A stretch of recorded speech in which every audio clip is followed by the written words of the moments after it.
Vietnam experience changed my life. I knew that if I survived Vietnam when I got back, I owed it to not just the second lieutenants, but every combatant to bring these men and women back, and it's the greatest thing in my life.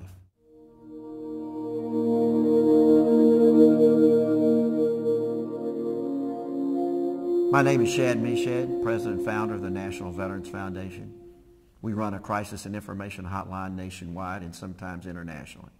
Having been a mental health professional for 43 years, I've seen a lot of great changes. We've defined what we used to call post-Vietnam syndrome to post-traumatic stress disorder.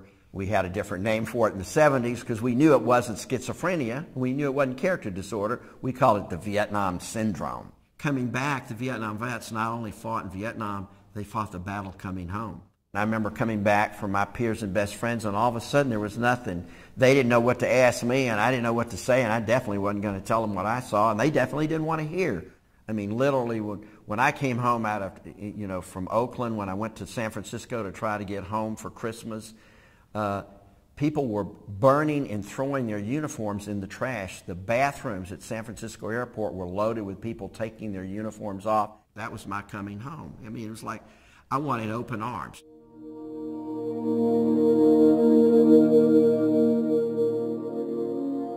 Coming home today, different in Vietnam, parades, everybody at the airport, as you saw in the first few years when the troops were coming back. It was wonderful. It was great. Even Vietnam vets were in line doing something. Many of them felt like it was part of the healing for themselves to be able not to allow another warfighter to come home like we did. So it's a major difference.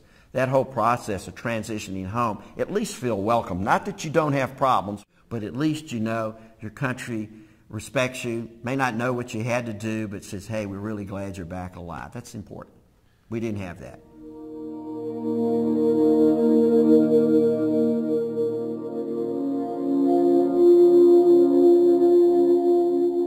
But what we didn't have that they have are half the fighting force of National Guard and reserves.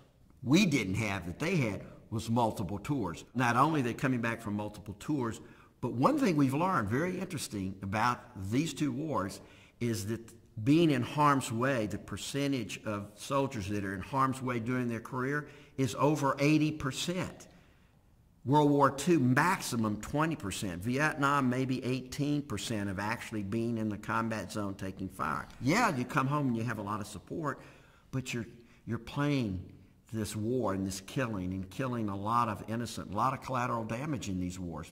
You're geared not to think about that. Don't think, don't process, just react. But it's when you come home. And it's like, wow, you have a chance to think and not react.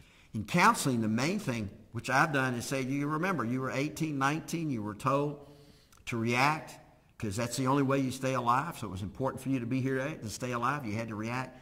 Now you can process. Now you can just talk. You can say you're afraid. You can say you're uptight. It's okay, because you know what? It's normal. What we know as PTSD, it's a normal reaction to an abnormal situation. Wars aren't natural. I don't care what anybody says. Oh, wars, that's just the way of the human condition.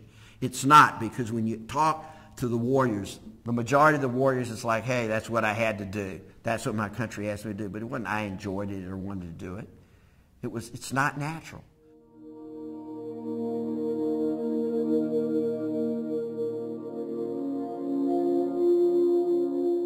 So you come back and you experience the greatest camaraderie in your life in a near-death or life-threatening experience. I mean, this is the most serious, ultimate intimacy for a man or anybody in a combat situation, man or woman. This is so intense. And you're in situations where you see some of your close buddies that fought to cover your back die, and you have this incredible bond, and then one day you get on a plane and you come back, and it's this quiet. And I don't know what to do next. Will somebody diagram? Where's Chow Hall? Where's the medic? Where do I go to my next training? Where's my buddy that where's my unit? I'm sitting in this silent place, and I don't have my orders. Where are my orders? Where am I going next? And I'm stripped. I'm just standing here nude, mentally, emotionally, and physically. Where do I go? Because emotionally, I'm ready to do two things. I'm either going to get some help, or two things are going to happen. And remember this, I'm going to implode, which we have happening 22 a day, 22 suicides a day by veterans, or they'll explode. And then you'll see me as an expert witness in a murder trial for PTSD, at least trying to say this veteran was never deprogrammed. We trained him, we didn't program, we trained him to be a killer, and as a warrior, he decided, I'm just going to take action on you because you wouldn't listen, you wouldn't do a thing for me.